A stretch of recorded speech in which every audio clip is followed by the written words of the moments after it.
दशपुर सांस्कृतिक उत्सव समिति के बैनर तले महाराणा प्रताप चौराहे पर भव्य भजन संध्या का आयोजन किया गया।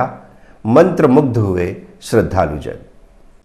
भगवान श्री सांवरिया सेठ पर प्रसिद्ध भजन गायक गोकुल शर्मा का भव्य कार्यक्रम महाराणा प्रताप बस स्टैंड पर आयोजित किया गया, जिसमें बड़ी संख्या में भजनों के शौकीन भक्तजनों ने यहां पर शिरकत की।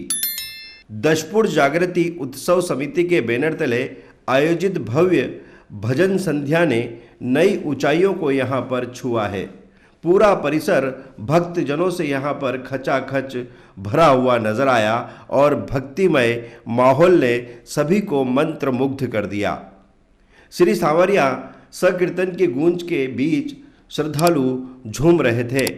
बड़े बड़े एलईडी स्क्रीन भी यहां पर लगाए गए थे ताकि भजनों के शौकीन जो वहां पर पहुंचे हैं उन्हें कोई असुविधा ना हो और हर तरफ से इस प्रसिद्ध भजन गायक गोकुल शर्मा के गाए हुए भजनों का लुत्फ उठा सके। मंच पर पूर्व विधायक यशपाल सिंह सिसोदिया ने व दशपुर सांस्कृति उत्सव समिति के सदस्यों ने भजन गायक गोकुल शर्मा का साफा बांधकर स्वागत किया। देर रात तक कार्यक्रम का दौर यहां पर चलता रहा। इससे पहले भजन गायक गोकुल शर्मा पूर्व विधायक यशपाल सिंह सिसोदिया के घर पहुंचे, जहां विधायक यशपाल सिंह सिसोदिया, भानु सिसोदिया, नंदूभाई आडवाणी, मुकेश काला, सज्जन खमेसरा, पंकज रत्नावत, संजय वर्मा, हेमंत अग्रवाल, राजेश पाठक आदि ने उनका आत्मीय स्वागत किया। इसी दौरान पूर्व विधायक ने प्रेस की भूमिका निभाते हुए प्रसिद्ध भजन गायक गोकुल शर्मा से डेज न्यूज़ के लिए एक खास चर्चा भी की।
बताइए, आपको यह प्रेरणा कैसे और कहाँ से प्राप्त हुई?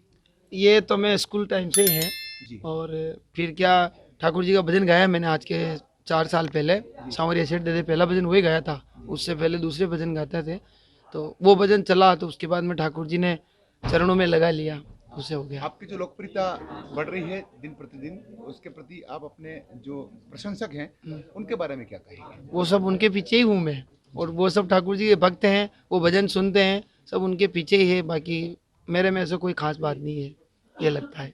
एजुकेशन आपका शिक्षा कहाँ तक प्राप्त की? मैंने 12th पास की, उसके बाद में फर्स्ट ईयर में पढ़ाई करी और वहाँ से फेल हो गए थे, फिर छोड़ दी। और फेल हुआ तो चलते हम भी फेल हुए हैं। परिवार में किसी और को भी भाव भक्ति का रहा क्या आपके परिवार में? हमारे पिताजी हैं, माताजी हैं? कोई नहीं है परिवार में तो ऐसे, सीधे भगवान की कृपा आप ही के ऊपर? बस कोई भी नहीं। कितने स्टेट्स में अभी तक आप जा पाए हैं? जैसे राजस्थान तो आपकी कर्म भूमि है। 7-8 कल ही गिन रहा था मैं। मैंने कहा कहाँ ठाकुर जी के भजन कर लिए, 7-8 राज्यों में हुए अभी तक। कहाँ का? दक्षिण भारत में गए? दक्षिण भारत में अभी और है, महाराष्ट्र में 20 तारीख को। गुजरात में तो काफी किए, गुजरात, महाराष्ट्र, कर्नाटक, तेलंगाना और मद्रास, और इधर मध्य प्रदेश, राजस्थान। आपके भजनों का जो ट्रेंड है वो सारे राज्यों में एक सरीका है या कहीं निरस्ता आती है लोगों में, या कहीं उत्साह होता है क्या? बहुत ज्यादा देखने को मिलता है कि ये राज्य अच्छा है, इस राज्य में बड़ा है, अपना राजस्थान को छोड़ करके। अधिकतर तो देखो, ज़्यादातर तो मैं आपके सामने नहीं बोलता हूँ, मेरे को लोग भी कहते हैं। आज मैं सोच रहा था, मैंने कहा ये बात मुझे मंच पे भी बोलनी पड़ेगी। आज मेरे को कह रहे थे कि मध्य प्रदेश में ज़्यादा हो रही है आपकी भजन संध्या। मैंने कहा वहाँ पे ठाकुर जी के भक्त अनन्य भक्त हैं, इसीलिए एमपी में कुछ ज़्यादा सांवरिया सेठ की भजन संध्याएं हो रही है। तो ये है, दिख रहा है ठाकुर जी की कृपा से। आपने जब भजन को प्रारंभ किया, हम्म। उस दौर के पहले आप कितने भक्त थे भगवान श्री कृष्ण के, विशेष करके सांवरिया सेठ के, मडफिया के? भक्त तो काफ़ी थे, जुगे ही है, पर वो वहाँ तक पहुँचने में थोड़ा, शायद मेरे को ऐसा लगता है, या भजन उनको मिल नहीं पा रहे थे। ठाकुर जी ने कृपा से, ठाकुर जी की कृपा से अब उनके पास पहुँची है। भक्त तो है ही, जो कि जो ही है, अब ज़्यादा जाना लग क्योंकि गया। आपकी प्रसिद्धि के अभी मुझको लगता है मुश्किल से 4 बरस या 5 बरस होगा हाँ। जो आपका स्टेज आपने संभाला है। हाँ, बहुत लंबी उम्र नहीं होती किसी कलाकार के लिए, सही एक बात। भजन सम्राट के लिए। हम्म। तो ये जो आप कर रहे हैं, इसमें अभी और साधना की आपको जरूरत लगती है? कैसे मतलब? भजनों को अच्छा, और और अधिक करने को लेकर के हम्म। साधना हाँ हाँ हाँ, की आवश्यकता आप है। वो तो कलाकार तो कोई भी हो, संगीत में कोई सक्षम होता ही नहीं है। वो चाहे कितना ही बड़ा गुरु हो, उसमें भी कमी रहती है ना, वो सीखता है।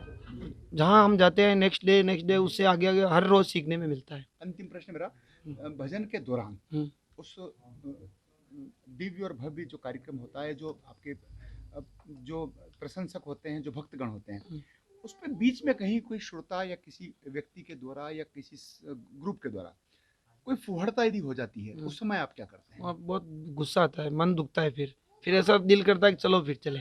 तब आप इनकार कर देते हैं कि मेरे हाँ मंच से हाँ, फुहड़ता नहीं होगी? मज़ा नहीं आता। फिर लोग जूते ले आते हैं, कोई ड्रिंक वाले आ जाते हैं, वो फिर दिमाग खराब हो जाता है। वहाँ पे दिमाग चलना ही बंद हो जाता है, सीधी मतलब बात। उनको आप अलाउ नहीं करते, उनको डिसअलाउ कर दें? वहाँ मंच पे मज़ा नहीं आता फिर। बाकी तो दुनिया में सब जान रहे हैं अपन, कैसे कुछ भी हो उनकी हिसाब से वो जियो जिंदगी, कोई नहीं। पर मंच की मर्यादा होती है। ठाकुर जी को मंच पे बिठा रखा, जूते पहन के आ रहे हैं ठाकुर जी।